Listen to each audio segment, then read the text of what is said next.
Hey guys, what's up? Welcome to the Corey Boutwell podcast. And before we jump onto this special episode with Danny Vega, by the way, I was like super excited to get Danny Vega on. He is like an absolute wizard. I'd listen to the whole podcast.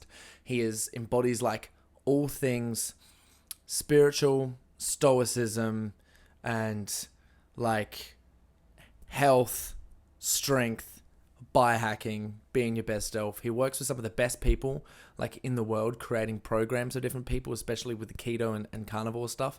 He's an absolute wizard. Jump on his Instagram and have a look at the content that he puts out is literally insane. But before we get into this podcast, yes, and be sure to listen to the whole thing because there are nuggets even at the end of this podcast. It just doesn't stop the whole time. I think I wrote out like 6 pages of notes, like 6 pages. And if you need to find him on anything, just click on the links below this podcast here. So before we start, I just want to say, if you guys haven't seen this Zen product that Eternum Labs have, highly recommend checking it out. That is also in the links below.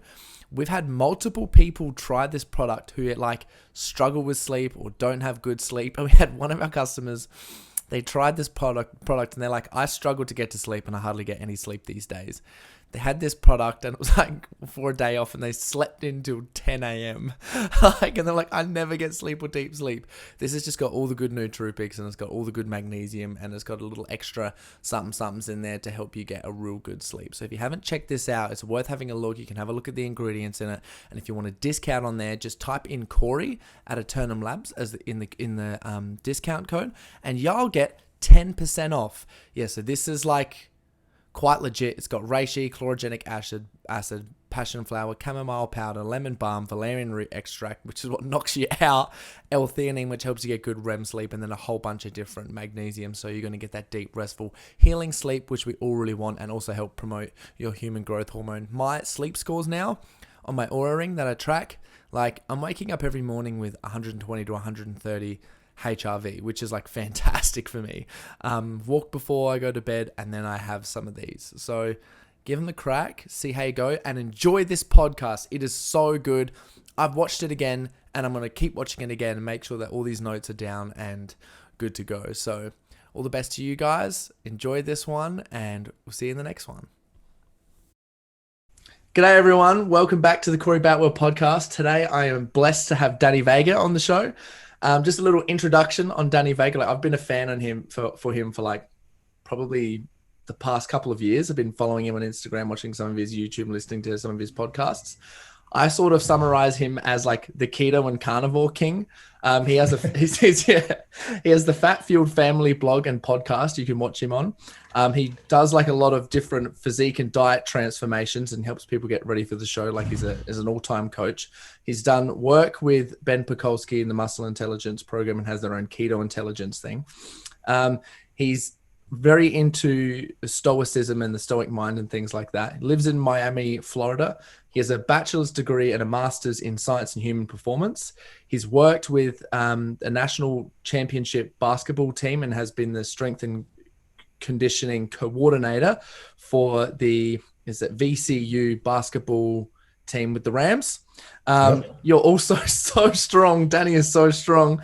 He's done in Australian terms, like in American, he did a 640 squat, 400 bench and a 700 deadlift, which is a 290 kilogram squat, 180 plus bench press and a 320 kilogram deadlift, which is ridiculous when you I can't do that right now. Yeah, but still, just that you did that, man, that was crazy. So yeah, I feel absolutely blessed to have Danny on. So thanks for coming on the show, man.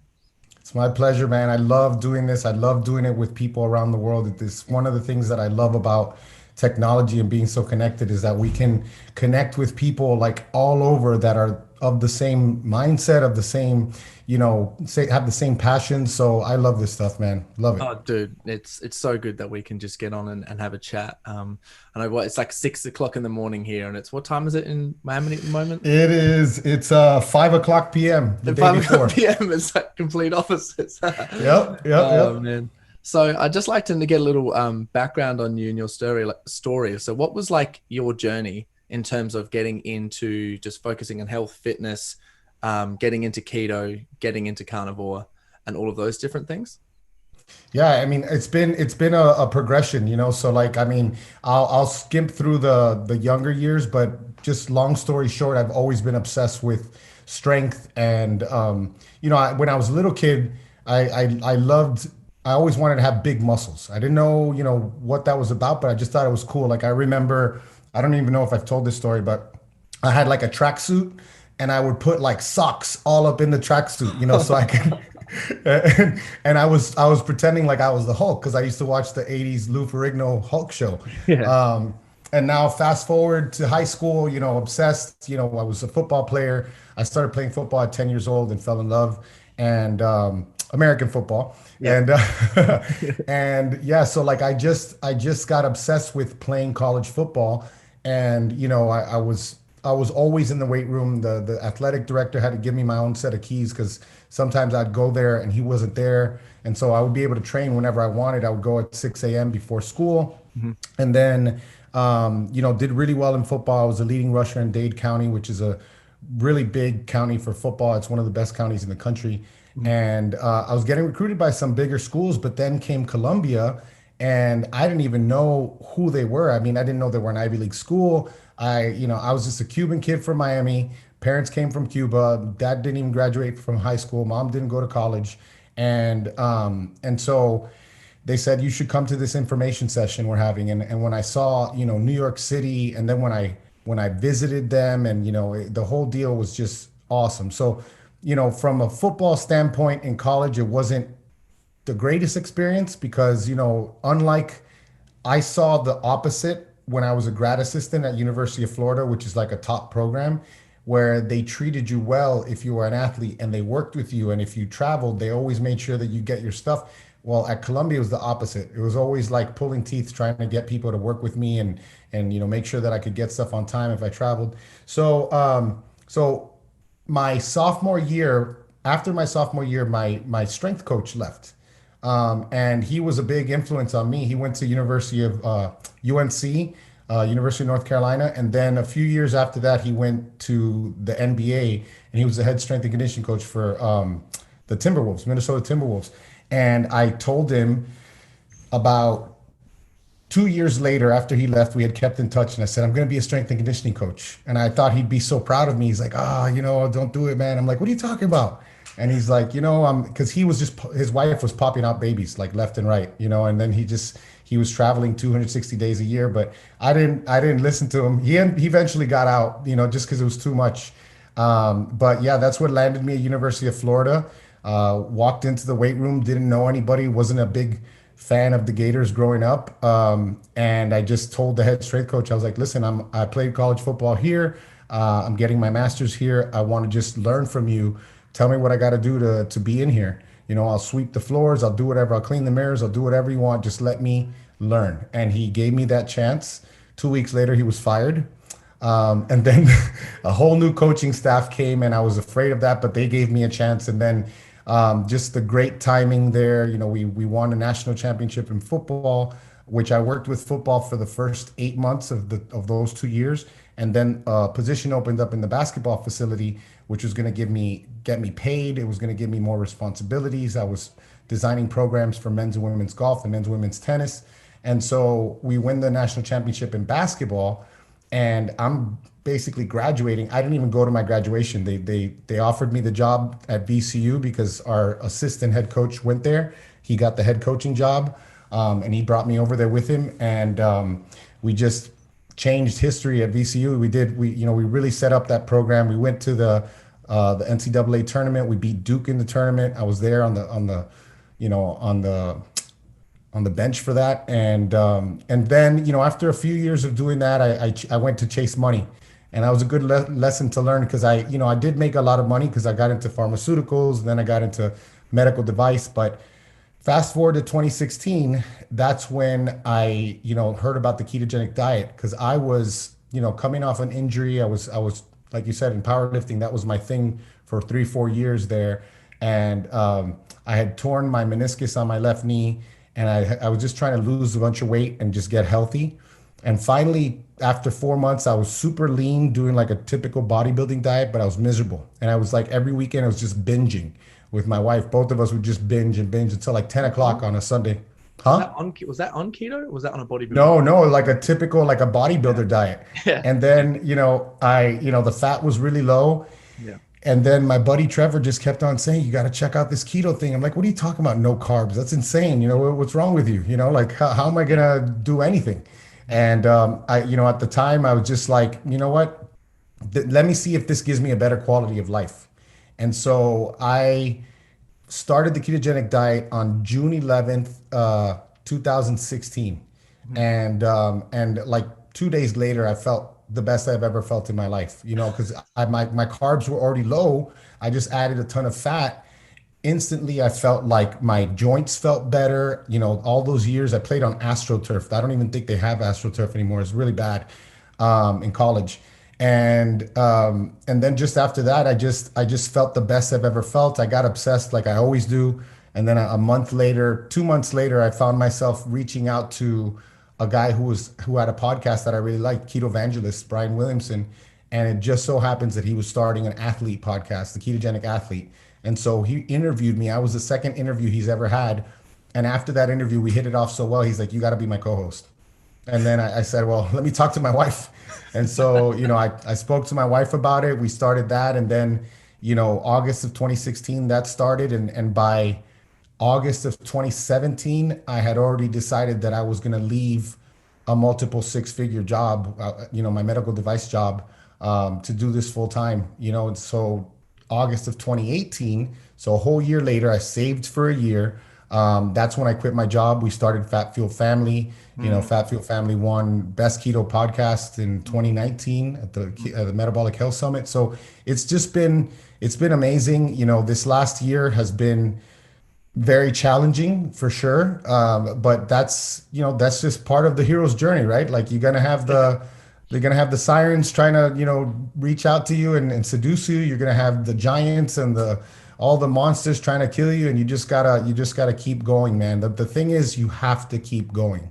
And I think a lot of people, they get so fearful, and I think this fear thing is it's the worst it's ever been. I feel like someone's out there harnessing this fear and making more than just money off of it. Like they really are.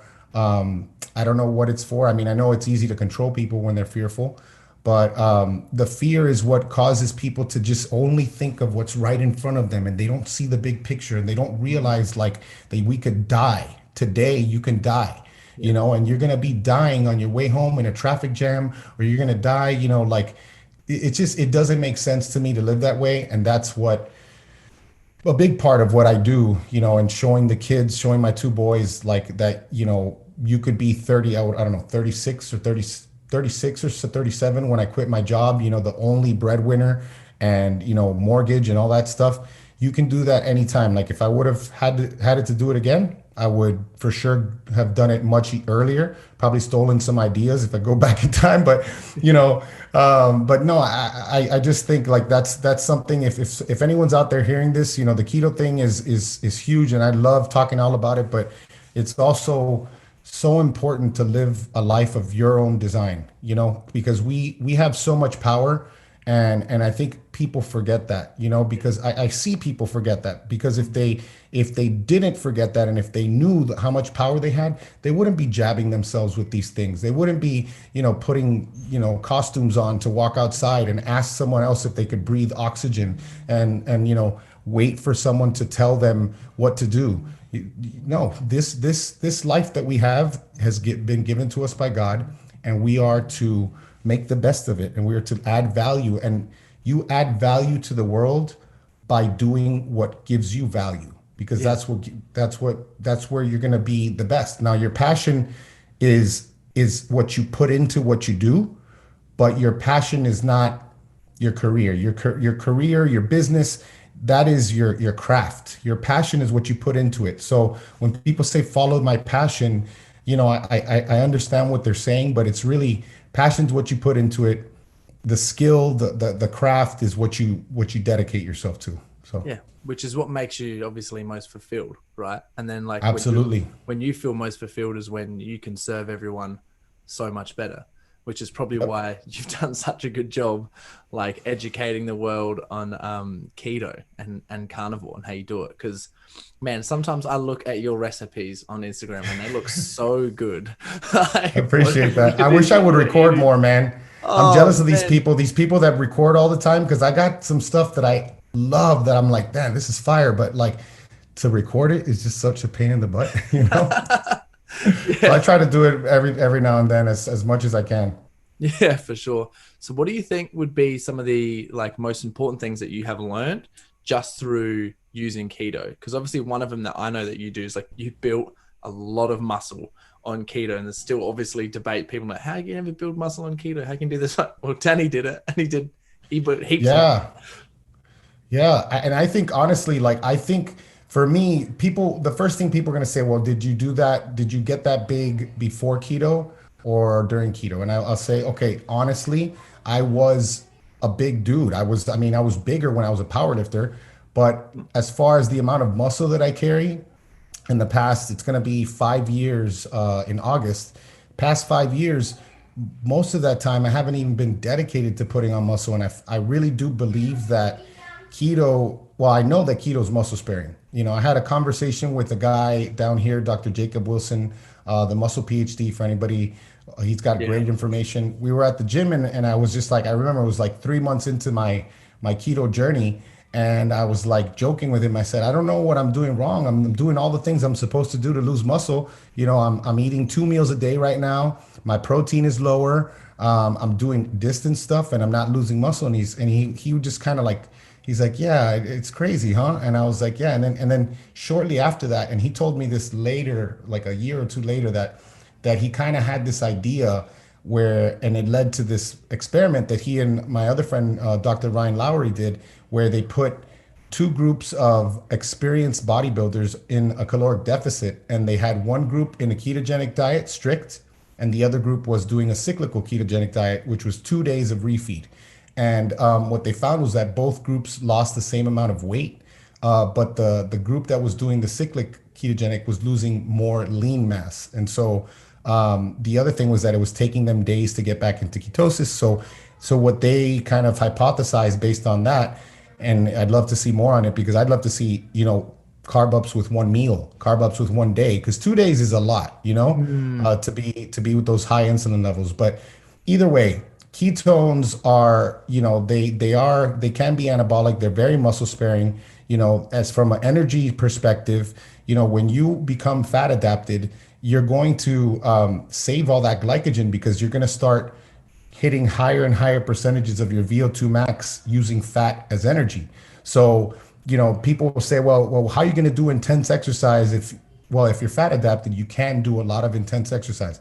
Of course, when it comes to bodybuilding, there's a few things there. The first one is, you know, Ben and I address it very well in the ketogenic muscle intelligence program, where we talk about when you do lots of high volume lifting, short rest periods, drop sets, things like that, there's going to be a point where the sustained high effort is probably going to get to that point where your fat is not able to keep up to create the sugar that it needs. mhm. And in that case, maybe it is smart to add some carbs or do what we say, like if you're staying ketogenic, make sure your rest periods are good, make sure you focus on, this is for everybody, honestly, focus on the Yeah. quality of your reps versus the quantity of your reps, focus on the contraction versus the weight that you use. Your muscles don't really sense load, they sense distance, and they sense, you know, tension. And so, And we're okay, back. Yeah, and we're back. I'm sorry, I hope that doesn't happen again. I think that's I all need right. a new USB thing uh, That's all right. for my audio thing. That's so weird. So, We you got know, to there's contract. lots of, Yeah. what'd you say? We got to where you said where contract muscles is also like it can be Yeah, better. maybe my muscles got scared my USB. So, yeah, I mean, look, bottom line, if you're trying to be a pro bodybuilder, maybe the ketogenic diet's not the best choice. That I will say that absolutely right away because you need to get as big as possible. Mhm. If you're just an everyday person who wants to put on muscle, you can put on muscle. Will it be as quick? Maybe it won't, but I would argue that a ketogenic diet if you're eating enough calories, if you're eating enough protein, and you're doing all the things you're supposed to do, the quality of muscle that you're going to put on is better. Muscle thickness. You may find that in the past you did a bulk, and over 4 months you gained 10 kilos. Like that was a good solid.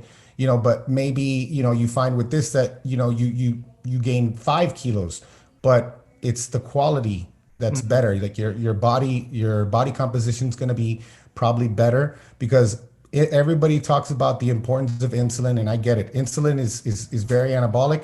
Insulin also bumps up mTOR even more. So when you have a high insulin, you have a more longer mTOR signal, which both are very anabolic. Mhm. However, insulin is anabolic in muscle tissue, fat tissue. Insulin is anabolic everywhere.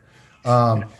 And I can tell you, like when I eat higher carb, it's almost like a knob that you turn. It's really hard to turn it back, because the hunger's there. And then for Oh, me, mm. the inflammation is the other thing. Like I've experimented, and I think I'm at this point happy with all the experimentation I did because I did a lot in 2019, 2018, 2019, and a little bit more in 2020. 2020, I was already like by the end of the summer, I was like, okay, I've learned everything I needed to learn because you will get, let's say you want to do that high paced, fast paced workout, and you'll get that bump. But over time, what I would notice is like, and this is just with a 1 day a week, I was carbing up. The highest I would get was like nothing crazy, like 300 and something carbs, but I would wake up in ketosis, which was crazy. Yeah, it would just be 1 day. So my body was just like, no, we're just gonna stay right here. But what I would find is by the next week, any inflammation that kind of crept in, it wouldn't quite subside completely. And then over a period of like 2 to 3 months, it got to the point where it's like, oh crap, now I'm starting to do the things that I used to do, where I'm like trying to work around, pains and now try to get creative, which everybody wants to do, especially, you do CrossFit, you got a chiropractor, a massage therapist, everybody on call, no disrespect, I did CrossFit. I just, there's a smart way to do things, and more is not always better, and that's something that we need to understand with everything, but very important, we have to understand it with the way we eat. We Yeah. should match with the way we train. What do you think has been like for you personally, like the biggest struggles that you've had with keto and carnivore diets? Honestly, man, I don't really get struggles. The one thing I'll say with carnivore is that I'm a foodie, and so like I do love variety, And so for me, I just ran out because I usually keep you guys. I one day very soon you're gonna have distributors over there, and you guys are gonna all love keto bricks and eat keto bricks. As it is right now, I think they probably do like one-offs, but I mean just the importing and all that crap. But the keto brick, my buddy's Robert's company, it's 1,000 calorie like shelf stable fat bomb. It's like this brick, and it's got delicious flavor. It's got MCT powder. It's got cacao butter, which is cacao butter I love actually. peanut butter. Yeah, there's an amino. No, is it? No, it's not an amino acid. It's a type of fat. Yeah, it's a type of fat that's actually got some really interesting like anabolic properties to it. And now I'm forgetting what it's called, but it also, it's delicious. And like, one keto brick is 1,000 calories. It's got like 30 something grams of protein, like 80, 90 grams of fat. And like the lowest one is the peanut butter. That one has 9 grams of total carbs, but it's mostly, it has flax in it, I think. Yeah, so it's like the carbs are just like fiber, and that kind of scratches that itch for me because like I went hardcore when I started carnivore. I was one of the early adopters. I started in August of 2017. Mhm. And I was strict carnivore for almost a year. Mhm. And then throughout these last couple of years, I'll have periods there where I did like a paleo experiment for like a month, and then I'll do keto every now and then. But for the most part, like I'm about to post a reel where it's like my meals, Yeah. and it looks the same thing. Like recently, it's like ground beef and bacon, ground beef and cheese, ground beef and another type of cheese, brisket and cheese, brisket and bacon, like, and or like I'll make a homemade coleslaw because I'll get the primal mayo, and I'll put a little bit of apple cider vinegar in it, and just the ground beef with the cabbage. You know, it's just delicious to me. But yeah, like strict carnivore is, you know, you just got to be that type of person where you just don't really care about food. And I know a lot of people like that. It's just not me. You know, like if I go strict carnivore, I get shredded. But I feel like it drops my insulin even lower. And what ends up happening is like I'm not holding on to any water. So I look great, but you know, I get more cramps and I have a few uh genetic mutations that make me a little bit more prone to cramping. So I got to be more diligent with my electrolytes and things like that. But I haven't really felt that this year. Thank God. It's in the summer. We haven't really, and I'm working out twice a day right now because I'm on day 70 of 75 hard or 71. Yep. Got 4 or 5 days left. So thank God I haven't really experienced any of that this year. And honestly, like I said, I've learned everything I need to learn about carbs. If you're a hard gainer, I think it's one of those things where you can look into that. I would just say start with, if you're trying to bulk and you're a hard gainer, you're gonna have to convert to pounds because that's how I do it. But like you take your body weight, multiply it by 2.2, you'll get it in pounds. Once you get that, you're gonna multiply that number by 20, and that's just your starting calories. You might need to go way higher than that, but that's just the starting place. And so like let's say I'm going to use myself because I know this pretty well. So if you're 100 kilos, that means you're 220 pounds. So to do a bulk, you're going to have to start at like around 4,400 calories. And let's say I wanted to get up to 235, which is like 105 kilos, a little bit more, 106 around there. I would set my protein to that, like 235, and then maybe I would set my carbs to like 50, and then the rest would be fat, you know. And so that's a lot of fat. We're talking about close to 400 grams of fat a day. And I guarantee you, if you're eating that much, your body, you will put on muscle. Your body, you have to remember, there are zero studies that show that carbs by themselves, you know, help you gain muscle. There's definitely culture studies that show protein plus carbs is favorable to protein alone. But protein alone, I mean, if you got enough leucine, which of course you want to eat animal-based protein because it's going to be much higher in leucine, which is the most important amino acid. So when someone tells me, yeah, my black beans has the same amount of protein, it's like, yeah, that's crude protein. But number one, I'm going to have to eat 10 pounds. My gut's going to be destroyed. And I'm not going to get the same amount of leucine that I get just from eating like, 200 grams of a steak, you know? Which I would never eat 200 grams. I'll probably eat like 500 grams, but just go on. Right. It's hard not to eat heaps. No, my wife was like, because I have Icon Meals, great company. I know the owner, and I get their a la carte meats, you know, so I got the ground beef there, and it's always a little more over 400 grams. It's a pound. Yeah. And she's like, can I have some of this ground beef? And I'm just like, you're insane, woman. Like I separated a whole different one for you. You're never going to it's impossible for me to eat less than a pound. Like I'll eat sometimes 2-3 pounds in a sitting. Yeah. So yeah, but you got to eat enough.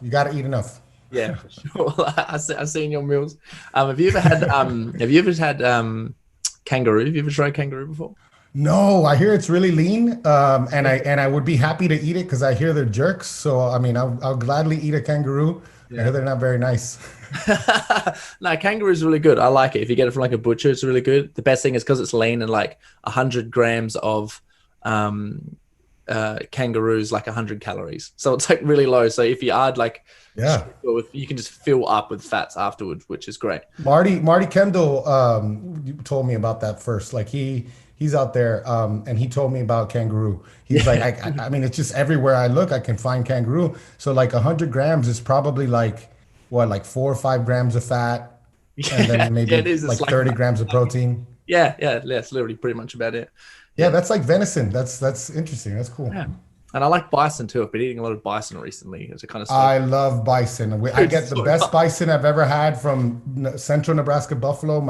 I know the owners. I mean, I'm doing like a thing with my buddy Jake. He's a pro wrestler, Yeah. and we're doing like the Great American Buffalo off, where we like compete every week with bison meals, and the only one left to do, I think, is brisket.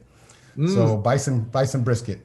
Dude, yeah, it was a game changer for me. They got this wild game place at Central Markets in Adelaide, and I've just been like buying all of it. I'm just like, I love it.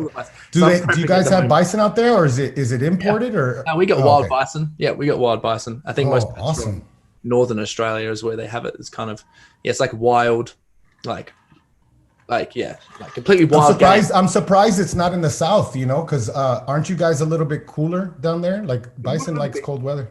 Yeah, we're a little bit cooler. Well, maybe I'm actually not too sure. I don't think they do have too much in South Australia because there's not much wildlife here. It's just like yeah. See, that's where I would live. I don't want to be out there with like 5 million species of things that can kill me. Just put me on a farm in Adelaide and I'll be good. Yeah, Adelaide's probably one of the safest for sure. But besides the snakes, they're pretty crazy. But if you were going to recommend someone, just to, like, for some of the listeners here, if they wanted to get started on keto, what would you recommend them to do or like to start trying? Yeah. So the first thing is, if you're on a diet and you're tracking, don't start a ketogenic diet in a deficit. Okay. Start by eating either add a few, because I'll tell you, when I first started keto, I forgot to mention this, like I had to increase my calories by 700 over the period of like 3 weeks because I was just shredding up more and more. And I was like, holy crap. I mean, I was down to 2,500 because I was at the end of a cut, 2,400. And so I had to add calories because when you're on a low carb diet, the lower your carbs go, the more of a metabolic advantage you gain. And that was proven in an awesome study that was done at the end of 2018, where they had these different groups of people. They all lost about 12% of their body weight. And this was going to be like, let's see what happens during maintenance. And so after the washout period, they put them into a 60% carbs group, a 40% carbs group, and a 20% carbs group. And the best part about it was that they all had the same amount of protein, because that's important. If you have protein across the board the same, that's huge. Well, they found that for every 20% of carbs that you removed, you burned a little bit more calories a day. So it was like 90 calories for like the 40% versus the 60%. And it was like 200 something calories for the 20%. And that's not even going down to keto. And that's because of mitochondrial uncoupling. So like you basically, what ends up happening in the muscle cell, the amount of energy going in is the same as the amount of energy going out. But in the fat cells on a ketogenic diet, the amount of energy going in is way less than the amount of energy going out. It's like you're sitting in a car and you're just revving the engine and you're just hitting the gas without going anywhere. And so that's an advantage that I think a lot of people will like. And I think that's why a lot of people really enjoy a ketogenic diet in maintenance, because it's the easiest way to maintain your body weight. You don't have to be portioning things out. You can just kind of eat. But so the first thing, don't start in a deficit. Start, like, at least give yourself 3 weeks to a month to just eat as much as you possibly can. Listen to your hunger signals, and don't get into all the bells and whistles right off the bat. I mean, you're going to see that within a month or two, intermittent fasting, unless you're doing it already, intermittent fasting is going to be easy to do. Longer fasts are going to be easier to do. But just at the beginning, keep it simple. It's very simple. You can pretty much understand, like, if something's sweet, it's probably not going to be good. And so, your fruits are going to be limited to things like avocados and berries. And, I love olives. Get yourself a big old plate of meat. If you're into the veg, eat the veg, cook them. That's what I suggest the most, more than anything. And start off with 3 squares, like 3 square meals a day. And, you can move into, like, I've been eating 2 meals a day for a long time. I have periods there where I'll do 3 meals.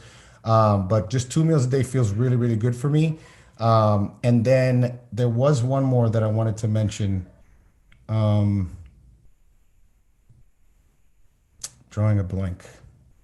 But yeah, the most important thing is, do not get complicated at first. I mean, the thing is, now we have so much information coming in, And then I see this with someone who reach out to me from Russia, and this was a recent one, and the guy's like, I want to gain weight. How much should I eat? And I kind of just gave him that little quick equation. That's just a starting point, And it was like, first of all, it was like 1,000 calories more than he was eating. And second of all, he's like, well, how am I going to intermittent fast doing that? I'm like, buddy, this is not the time to intermittent fast. You need to be anabolic. And, for muscle protein synthesis to be optimized, you can eat a plate of 2 pounds of meat and your body's going to absorb the protein. But to maximally get the most out of that protein, if you want to put on muscle, the smarter thing to do is going to be eat 3 to 4 meals a day, because then you're just getting more of those little pulses. And so, the protein has to be high. I am personally not afraid of protein. I mean, if you guys are interested, Google, or don't use Google. I hate Google, but use a search engine to look for Benjamin Bikman low carb Breckenridge. I believe it's 2017, and that's where he talks about protein and glucagon and insulin and why it's okay to eat a high protein diet on keto. I think a lot of people got obsessed with not having their protein high, and then I've seen women with really low protein, their hair's falling out, and things like that. So protein is huge. It also helps with satiety in those first couple of weeks. And I personally just get much more satiety than fat. If you want to just have a simple way to look at it, set your protein to your desired body weight, and set your fat to at least that. So if you're a woman that's you're 60 kilos, set your protein to, well, I would set it to I always set my protein to body weight in pounds because it works out well that way. So whatever that is, 130 pounds, 130 grams of protein, fat should be at least at 130. And then from there, you can cut things back or add things. But the most important thing is just keep it simple. You're going to see that meal prepping is less of an issue. You can go anywhere and eat a ketogenic diet now. It's so easy if you just understand that you need meat and you need low carb veggies if you want to have a side. That's it. And then done. Yeah, super easy. So just as a little bit of a selfish question for myself. Yeah. Because I do that all the time on my podcast. Yeah, I did. I prepped 2019 and won my pro card whilst I was predominantly keto. Nice. I would only have I was making almond meal and coconut milk pancakes and stuff. It was great. Nice. I was having a good old time with those. But I would still only have a refeed, I would say once a week, something like that. Currently, I've got 15 weeks to go until I step on stage. I want to lose a bunch of fat. Except this time, my diet before I started to shred has a lot been more carb based. So I've kept them in. And I've just started to drop out calories because my body, I've done a DNA test as well. My body likes fat more than it likes carbs. But I hate crashing because sometimes on keto, I feel like I'm on the most amount of drugs. And then sometimes, depending on I've stuffed something up here, then I'll be boof, crashed a bit. Probably because training too hard, too long, too much volume, damn training. But so at the moment, it's I'll train in the morning. I'll have low carb potatoes afterwards. And then I'll have, for dinner, then I won't have any carbs throughout the day. And then I'll have pumpkin and a small serving of rice at nighttime to help me get into a good sleep. What would you recommend just from that? That was very brief going into the next 15 weeks. I'd love to hear your opinion on that. Yeah. I mean, I would say with a higher carb diet, the only thing that, look, so you have experience with keto. This is tough for me because what I like to do is early on is we'll play with refeeds using fat and protein and refeeds using carbs. And then I'll have the person, take a picture that night, take a picture the next morning. Let's see how much of it gets under your skin, how much of it just fills out in your muscles. But if it's just you, listen, a low carb approach, I know a lot of people who do low carb. The only thing that bothers me is I feel like I suffer so much more with low carb because the fat's so much lower. And so like it's just gonna be finding that balance of I would guess that it's probably gonna be that last month is you're just gonna feel really bad because you're gonna want to cut the carbs at the end a lot. So but you'll probably feel is that what are you feeling kind of crappy now? No, not too bad now. Like, well, pumpkin hasn't got very many carbs in it, and the low carb potatoes are 9 grams of carbs per 100 grams. So it's just. Are they like a different type of potato? Yeah. Interesting. Yeah, dude. That's crazy. 9 grams of carbs per 100 grams. You have like 300 grams of carbs of That's potatoes, massive. and it's only like it's like 26 carbs or something. Like that's a really good serving. Yeah, that's like a little more than a third of the typical amount of carbs in a potato, right? Like it's amazing. Like, it's brilliant. Like, and they're everywhere. There's cool like 25% less carb potatoes. You're like, this is just so fantastic. So 25%. Yeah, that makes sense. So yeah, I mean, I don't think you're definitely not going to need a refeed for a while. I don't think like you probably won't. I would probably say like if you're doing regular body fat testing, I probably wouldn't start hitting the refeeds until like I'm close to like 10%, you know? Mm-hmm. Yeah. And other than that, man, this is one of those things where I feel like out of my purview here because I'm like, okay, what do I do? Do I keep them? Do I keep them like that? I mean, I figure if you do the low carb approach, then you find yourself at the end, like I said, you just find yourself at the end suffering a little bit more. But a lot of these pro guys, there's an Australian guy that I was watching a video of his. He's a low carb guy, you know, like really high protein, you know, like 300 something grams of protein. Yeah. And then he's got his carbs low, maybe like 150, something like that, 200, whatever. But then his fat is low too. And that for me, it works really well in a short time frame, but then it drives me insane after that short time frame. It does. So yeah. So it's just like, yeah, man. And so I wouldn't know what to do. I would just say like maybe the thing that you want to do is just obviously keep the protein as high as possible the whole time, and then just try to find that happy balance where you got enough fat. You know, I think there's some good tweaks that you could do to like a lower carb diet that's not quite keto, that you just add the right amount of fats and you time them well. I think what you're doing is a good idea. Like, you know, you're getting the most important carbs you're getting, like, you know, after that workout. That's going to be great because you're going to immediately cut your cortisol right there, because once insulin goes up, cortisol goes down.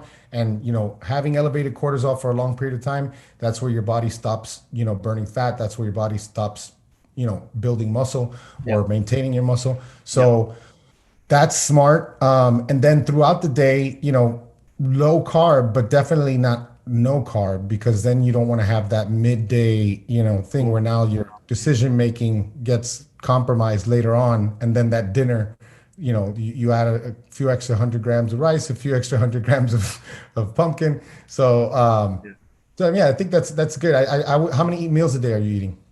Just 4 at the moment. I usually did 5. Yeah.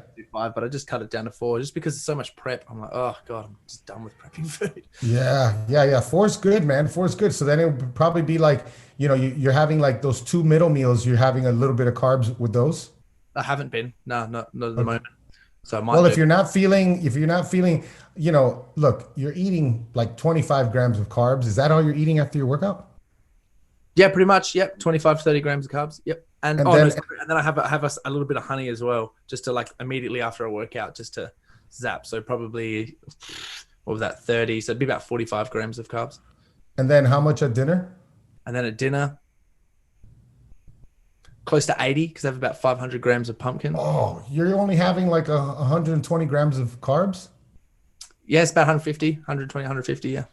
Yeah, I mean, dude, that to me is... that's you probably be in ketosis. If you got a ketone meter, probably. I should probably get it, to be honest.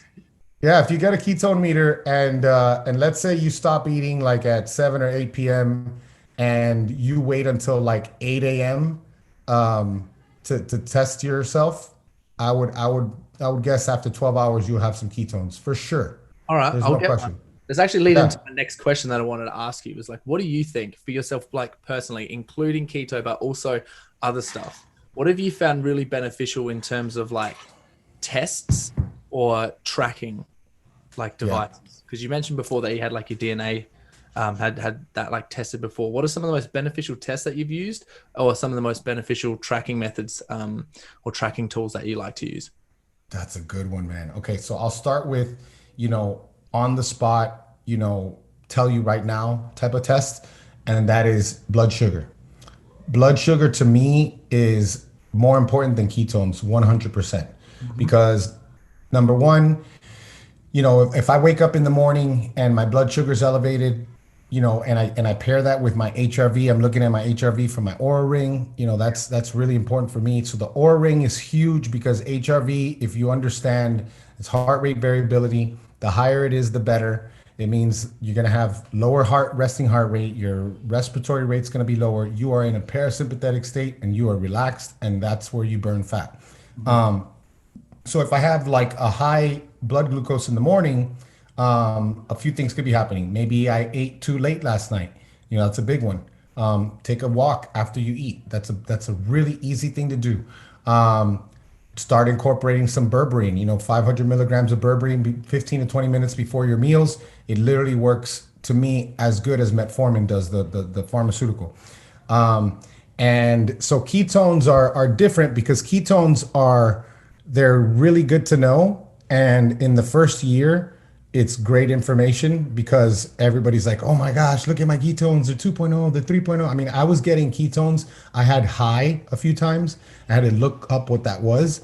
And I think high was above 8 milligrams per deciliter, or 8 millimoles, which people need to understand too. Like, it's not higher is not better.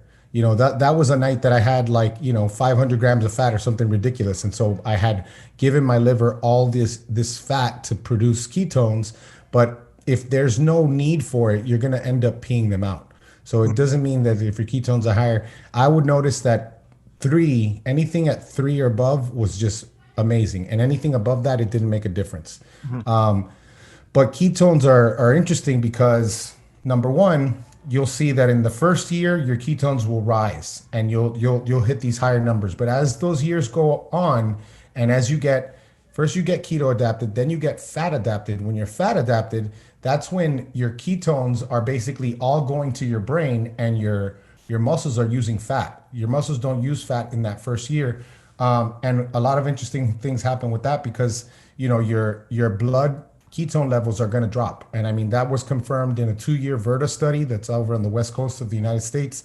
They saw that first year it went up, and after that it went down. And that's because even in your bloodstream, there's going to be less ketones in your bloodstream. I mean, we talk about that with the P strips, because the P strips is like once you get adapted, you're no longer going to be peeing out BHB. Or no, it's not BHB, it's acetoacetate. You're just using more, but the same thing happens in your blood. And so also when you test your ketones, if you ate something, you know 2 hours ago, you probably won't even, you might, at that point, depends on what you eat, you might not see the benefits, but blood sugar can give you right away. So blood sugar is huge for me. I've had clients that have been stuck at a certain weight for several weeks, and I'd be like, okay, let's give me your blood sugar fasted for the next 3 days, and they'll see that it's elevated. And then we'll just incorporate 20-minute night walks after dinner. We'll do the berberine before the meals. We'll make sure that the meal timing is right. And then all of a sudden, test 3 days more, and their blood sugar drops like 10, 12, points. And then all of a sudden now they're losing weight again. One of my guys, a perfect example of this, like 40 pounds lost, stuck at like for 2 weeks at the same weight. We did that, and then for the next 2 weeks, he lost 5.4 pounds in 2 weeks after 4 months of work. That's a really good little plateau buster. Mm. Also um, what do you call that for the continuous glucose Yeah. monitor? Because that'll tell you not only what the food does, but that'll tell you what your life does to your blood sugar. So Yeah. Literally your like whole life. your stress, dude. Like, I mean, if you're a parent, you see that your blood sugar goes up when you get mad at your kids, and it just keeps you mindful of that. Other than that, DNA is massive. I think DNA is so important. Which one? Not be What's your favorite? 23andMe is what I use. Just make sure that you just don't use your real name. You could just put Mickey Mouse if you want. It doesn't matter because they're going to send you your information. Because I just don't like my information attached to the numbers on that sheet, you know? So for patient privacy, so do that. But like, yeah, the beautiful thing is you can either you get the 23andMe and then you just get the basic raw data. So you don't even need to get the whole thing where they give you a printout because that's where they make their money. That's where they're charging you for the work that they do. So you just take that and you can run it through something called Promethease, which is like a $12.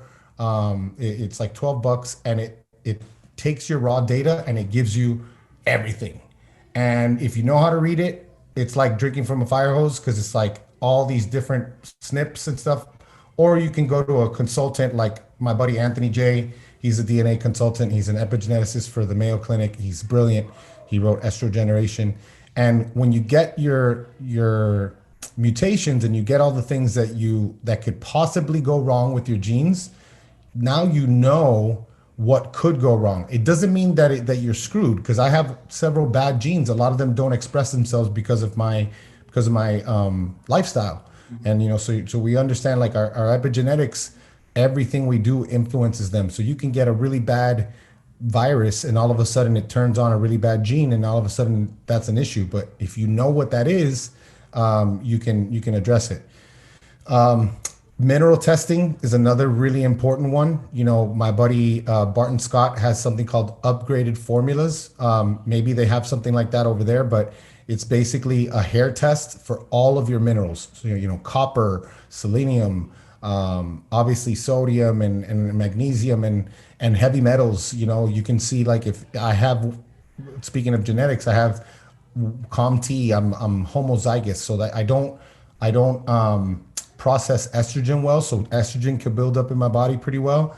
And same thing with heavy metals. And so if I do something like that, and then I take his nano minerals, because nano minerals are the best, they're best absorption. I don't even need to take as much. I used to take like 800 milligrams of magnesium a day. Now I only need to take like 200. What? Because of, yeah. What? And that's because I take the nano minerals. Think about like a magnesium citrate or magnesium, the one I always used to glycinate. Yeah. They're really good, well absorbed, but like, you know, you're trying to fit a basketball into a golf size hole. And so you're not getting a lot of it, you know? So you take a nano mineral and that thing fits into everything. It's tiny. So You said it's nano easy. minerals. My eyebrow went. What is this? What is this? Yeah, man, he's got nano magnesium, nano, and then he's got mixes. Like he's got peak thyroid, which has, you know, it's going to have iodine, which is very important. It's going to have some of these other minerals that people don't even think about. And then also even like the ratio of certain minerals, like your zinc and your copper have to be in the right ratio. Where do I go to buy all the things for this? Well, upgradedformulas.com is, I think, the website. And then we have from the Low Carb Hustle podcast, we have a code, Upgraded Hustle. So if anybody wants to try it with our code, they can. Hopefully Barton ships out to Australia. I think he does. I hope it goes worldwide. And that's a really smart one. Other than that, I mean, I've done everything. I've done the breath test, you know, and what's the breath test? Yeah, like for breath ketones, and the, you know, breath it really has so much potential because it gives you a better picture of what you're actually utilizing versus what's floating around in your blood. The problem is there's been so little research done on it, and you know, it's impossible to get like a correlation between breath and blood ketones. You know, you're talking about parts per million versus millimoles. And, you know, anybody who tries to chart them out, I actually did a 3-month experiment on this where we had like an $800 medical grade device that was, you know, top of the line.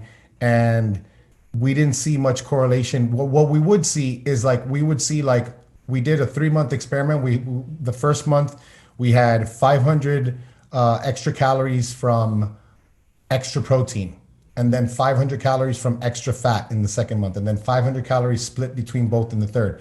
And so on the fat days, I would see that next morning my blood ketones were much higher. My breath ketones were only higher if I trained hard. So like it's funny because you're gonna have blood ketones in your blood, but then if you're not using them, they're just floating around in your blood. And then people, of course, get on social media and say, "Hey, look at me, I got high ketones." It's not that simple. And so, so that's why the breath meters I guess we just need time, but it does have a lot of potential. Other than that, man, I mean, I really do. Like I said, the HRV is clutch. What else am I looking at all the time? I'm trying to think of like what I'm looking at. Even simple, like where do you even track your food? Like what app do you like to use for that? I've used, believe it or not, I'm one of the longest. I've used MyFitnessPal for 10 years. And so it's been just so hard for me to get away from it. Yeah. And, like everybody tells me this one's better, this one's better. I'm like, man, but I know this one. I know this one. I have history here. Like I could go back to like 2010, 2011. And then I also, the one thing that does suck about MyFitnessPal, unless you get the pro version, which I do get the pro version because it makes my job so much easier when I'm setting macros for people. Like I could put in foods and I could put the exact type, and then I'm like, and I know because of my experience, because I also had projects where I had to like look at macros and reference the USDA database.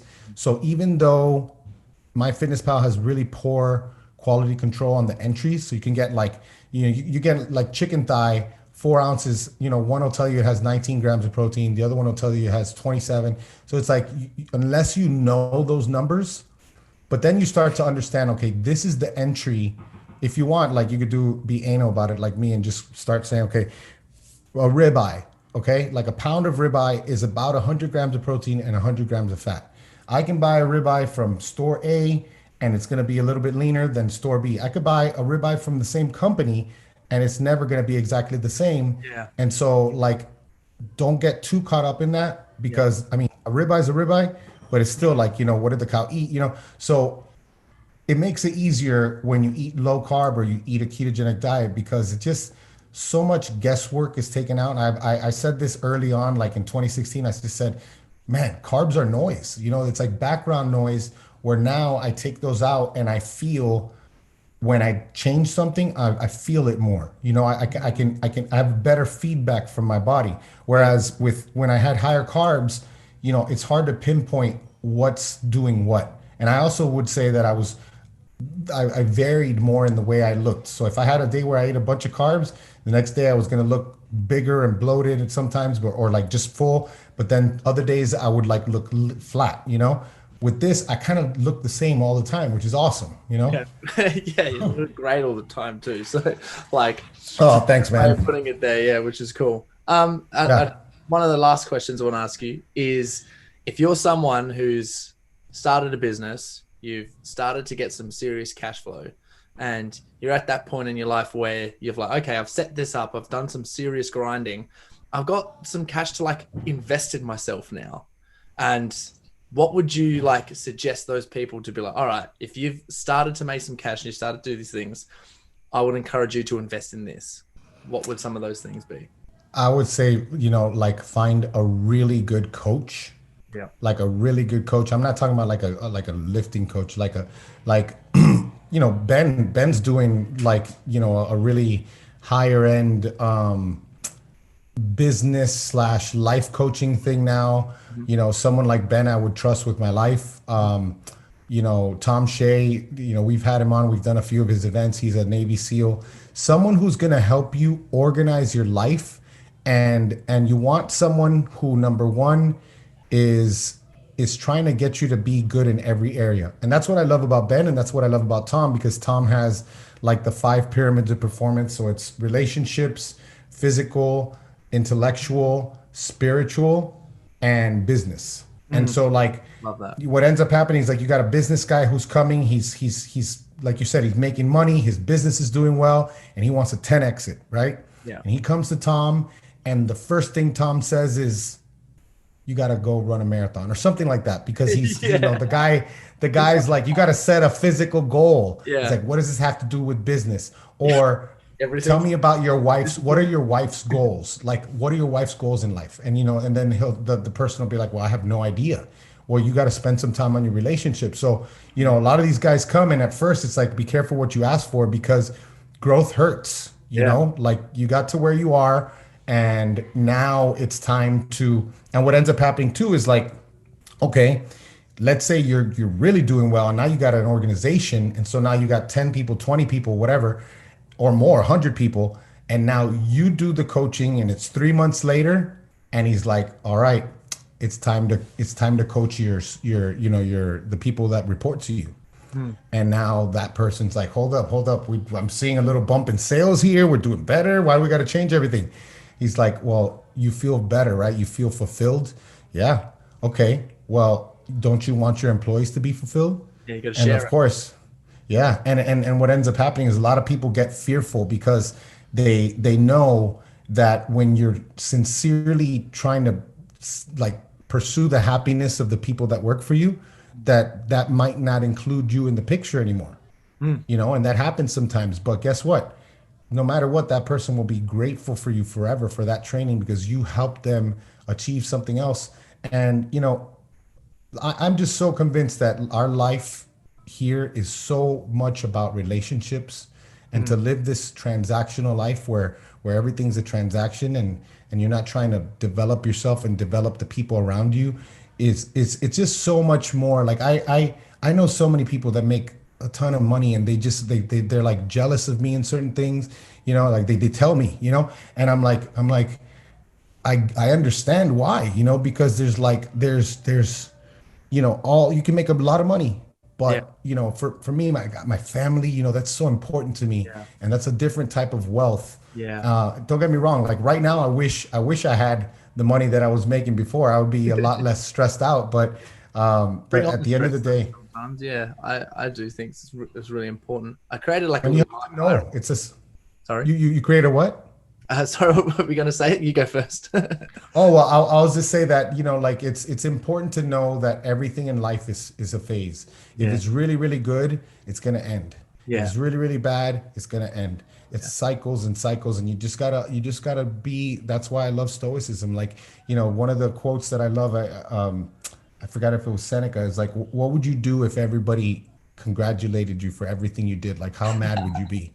Like, because he's basically being sarcastic because Yeah. people are so pissed off Yeah. about getting blamed for stuff, but they never complain when they praise him all the time. And it's like the key is to not be too excited about either, Yeah. because the key is to focus on your work. Your work is what's important. Yeah. So go on. What were you gonna say? You're just ticking all these bells that were going off in my head, making a whole lot just bunch of sense. Because I created this like a hierarchy, and I like changed Maslow's hierarchy. It's sort of what I coach people on. Ooh, I It like starts it. at it's like a hierarchy of prioritizations. And for me, it's like first like physiological health needs, basically with your mind and your body. Then the next one is learning to love yourself, respect yourself, and build self-confidence. The next one from there is learning how to deal with stress intrinsically and externally. The one on top of that is then like dealing with relationships, was what you said, I believe is like the most important because, they're mirrors. That's where your support is. That's why you do anything. The next one on top of the relationships is being able to ask yourself the question is, what's the most finance that you need to live your most desired life with? Like, what does that finance look like? And if you're not currently getting it, then work to getting it. And the next one on top of that is what hierarchy, what's your career or purpose, and what are you actually chasing? And then the top one, which is the most important, which you said for, is impact, which is where I think that people get a little bit like off with that one. Sometimes you're talking about those, both the people that because impact isn't just like the world, it's those closest to you. It's like your friends, it's your family. It's like, who do you want to impact? Like, who do you really want to serve? And how are you serving them by prioritizing everything under this hierarchy? So as you were saying all that stuff, I was like, yes, Ooh, it's like that proving it works. all right. That Yeah. works. So yeah, I mean, like, a person who's kind of stuck on that top. Oh, are you there? yeah, I'm here. I'm just going to change my camera in 2 seconds. Yeah. So I'm back. there we go. So like someone who's kind of stuck on that top one is just be like, okay, I understand. Like you're having a hard time trying to figure that out. Do me a favor and tell me what your wife would write in your Yeah. eulogy. what your friends would write, what your coworkers would write, you know, what the people online would write. Like, how would people remember you? And you will know what, and it's not to say that you're supposed to worry about what people think, but the people you care about and the people that know you, because I don't care about people who don't know me, what they think. I mean, at this point, my thing on my Instagram is like I'm losing followers one truth at a time. Like I tell people, I really do not care what people think about me. I don't. You know, sometimes I feel like I'd be relieved if I lost all my followers, and then I'll be like, okay, I guess I got to get off of Instagram. I guess it's time to go live a different life. You know, like because it's crazy. This online thing is like, you know, you got to stay. But anyways, that is what it's all about, man. And yeah, I forgot where we were going with that, but it's just like these bigger questions of life are so important, man. They're To just constantly ask them as well. I think it's like yeah. consistently asking all of them. Like I'm reading the Daily Stoic at the moment, and oh man, it's such a good I've book. done it for several years. Like, Have and you? every year Oh, I do it, you get new things. Sometimes you're in a different season, you know? yeah, it is. It's just so true, and just like oh, that bit just lands. Yeah, man. I think it's important to have that all the time. I think that like myself, like personally, just as like a guy, like just I think being a male a lot of the time, like because I think like just my friends, it's just like we're constantly got to ask all these questions all the time. We're like always like seeking for answers, and it's like, well, you don't really necessarily need the answers. You can try different thought patterns on, and try different perceptions, and really like analyze those and see how you go I and like that. see how they work out. Yeah, and like Yeah, because you don't need to know. I mean, there's things that we probably won't know. You know, there's things that maybe we're not supposed to know, but the search is always there, man. I mean, and on this search, I've found such crazy things and such amazing things that I'm just like, at this point, I'm just like, I just, but you feel, I just think it's good to know things. It's good to know, and it comes back to fulfillment, you know, when you're just always reading and always like learning, and then, you know, taking that and applying it and talking with others about it, you know, verbalizing it. That's another thing, like why we homeschool our kids, because logic and rhetoric has been taken out of school, and go figure. Now people can't have a conversation without calling each other names because they disagree. And that's absurd, you know, because we should be able to all say, well, I personally think that's kind of crazy, but you know, more power to you. Like, you know, I remember I said this like recently. I remember like 2 decades ago, you used to be able to talk about certain things. You used to be able to talk about politics. You used to be able to talk about certain. Now you can't talk about anything. you can't And talk it's about like, anything now, man. Even the plant your movies. flag. Yeah. I'm like, oh, I don't even like. I was like, man, the movies I think were better like 10 years ago, Oh, the 5 years movies ago, are even, terrible. Oh, because they're yeah. just so Hollywood is sensitive. dead. They're so sensitive. Hollywood is so bad now. Yeah, everything is so weird, and everything has like 7 or 8 agendas attached to it. It's like I want to just have a good story, you know, like, Yeah, and yeah, interesting. There's a lot of issues with taking the hero's journey out of a movie. they It, are. it messes them up. Listen, like think about Rey, right? Rey from Star Wars. She didn't do anything to get her power. Yeah, You I know know. what I mean? And you don't know what's going on, but you're like, man, something's off. Yeah, You know, like Luke had to go out into the swamp, and had to raise the freaking thing with his mind, and you know, all of those things are part of the hero's journey, and it's why, like, I know you're probably a fan of Joseph Campbell. Like, yeah, he's brilliant, and you know, he talks about this archetype that it is a metaphor for our lives. We cannot have things that we didn't earn. It just doesn't work. Our mind knows it. That's why I tell people, like, I want to tell my children, I want to be able to look them in the eye and say, son, you're a man now. You're ready to go into the world. But I can't do that unless I put them through the steps. I got to take them out on hikes with me and get lost. I got to make them experience, you know, I've already done that with my younger one. That's how with my older one, that's how he first came up with his mantra. Like, he has a mantra that when things get hard, but like, you have to do those things, because in the back of their mind, if you tell them that, they're not going to believe it because they didn't earn it. And that's like that's why movies suck too. You know, it's like, so yeah, there's all of these things. There's so much that we can learn from, not anymore from movies, but there's plenty of other stuff to learn from movies.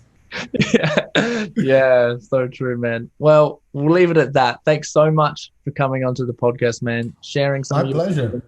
sharing your knowledge. I just love being able to get to talk with someone as well who is passionate about all of these same things.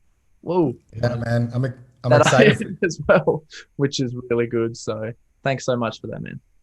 Yeah, man. No, I'm excited for this journey that you're taking. It's like I got excited when you told me you just quit your job. Is what I tell people. Not Yes. everybody has a job, but I think the more people, I know a lot of people that have businesses, and we're just cut differently. Hmm. You know, and I think it's good to live your life in that way because there's more risk, but most of that risk is perceived because we have a perceived, um, comfort, and we think that our 401k job, our bi-weekly paycheck job is there, and all of a sudden they cut you like nothing.